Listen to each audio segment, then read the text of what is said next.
Shalom Bapak Ibu semua, kita ketemu lagi ya hari ini. Saya selalu berdoa Bapak Ibu sepanjang hari ini dan hari-hari selanjutnya akan terus diberkati Tuhan dan dalam kondisi yang on fire, terus mengejar Tuhan, haus dan lapar akan Tuhan, dan senantiasa diberkati Tuhan. Amin.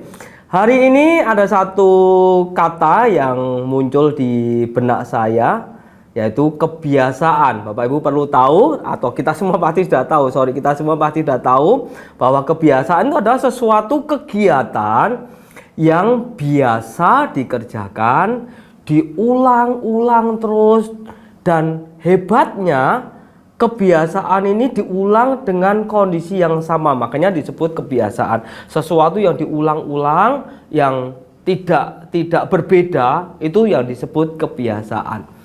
Nah, kita tahu tentunya, kalau kita tahu kebiasaan, misalnya kebiasaan gosok gigi, ya Bapak Ibu pasti punya kebiasaan sebelum tidur gosok gigi. Tapi ada orang juga yang punya kebiasaan mau sebelum tidur atau gosok gigi, atau mungkin punya kebiasaan yang tidak pernah gosok gigi. Tapi itu pasti tidak mungkin ya. Salah satu itu kebiasaan untuk gosok gigi. Kemudian bahkan kita punya kebiasaan nih, kalau kita mau pakai celana, kaki mana yang masuk dulu di celana kita?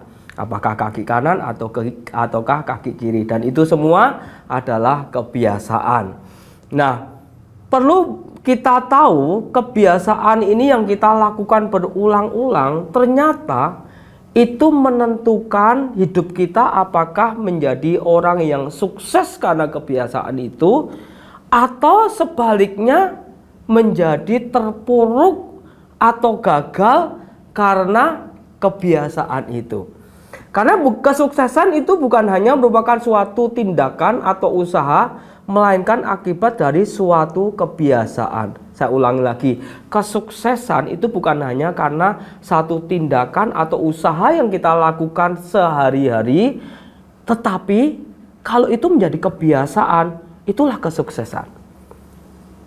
Kita akan baca 1 Korintus pasal 15 ayat yang ke-33. Alkitab berkata demikian, janganlah kamu sesat, pergaulan yang buruk merusakkan kebiasaan yang baik. Artinya pergaulan yang kita lakukan itu buruk, itu akan kalau kita lakukan berkali-kali dan itu menjadi kebiasaan. Semua kebiasaan yang baik yang sudah pernah kita lakukan itu bisa berubah menjadi buruk atau menjadi tidak baik. Oleh sebab itu, Bapak Ibu, kita semua mesti punya kebiasaan-kebiasaan yang kita tumbuhkan adalah kebiasaan-kebiasaan yang baik, bukan kebiasaan yang buruk.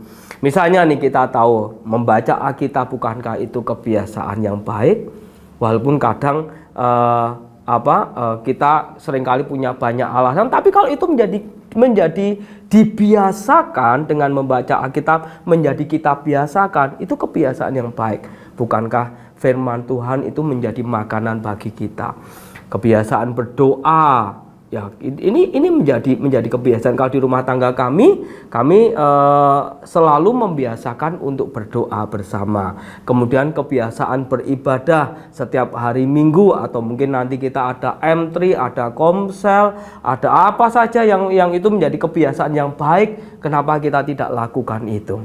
Kebiasaan untuk berhemat mungkin itu menjadi satu kebiasaan, tidak malas, tidak boros, tidak menunda, atau ngomong yang positif.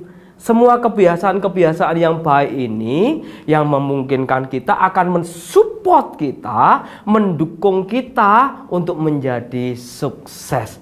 Sukses dalam hal apapun juga. Baik sukses khususnya, sukses di dalam pelayanan, atau kita melayani, sukses di dalam pekerjaan, sukses di dalam keluarga, atau apapun juga. Lakukan kebiasaan-kebiasaan yang positif, kebiasaan-kebiasaan yang baik, kebiasaan untuk melakukan sesuatu yang bermanfaat bagi orang lain, bukan sebaliknya. Kebiasaan yang jelek itu mulai kita tinggalkan, kita singkirkan, karena toh itu tidak membawa kebaikan bagi kita, sebaliknya membawa keterpurukan bagi kita. Karena kebiasaan itulah sesungguhnya yang menentukan sukses tidaknya kita. Tuhan Yesus memberkati. Mari kita berdoa bersama-sama. Tuhan Yesus, kami mengucap syukur untuk firman-Mu hari ini, untuk renungan hari ini. Biar ini menjadi kekuatan bagi kita. Kami boleh menyadarinya bahwa kami harus memiliki kebiasaan-kebiasaan yang baik, kebiasaan-kebiasaan yang menyenangkan hati Tuhan, kebiasaan yang mensupport hidup setiap kami semua. Terima kasih Tuhan Yesus, kami mau tinggalkan kebiasaan yang buruk, hal-hal yang negatif yang kami harus tinggalkan itu semua. Terima kasih Tuhan, kami bersyukur, segala hormat kemuliaan bagi Engkau di dalam nama Yesus. Amin. Tuhan Yesus memberkati. Haleluya.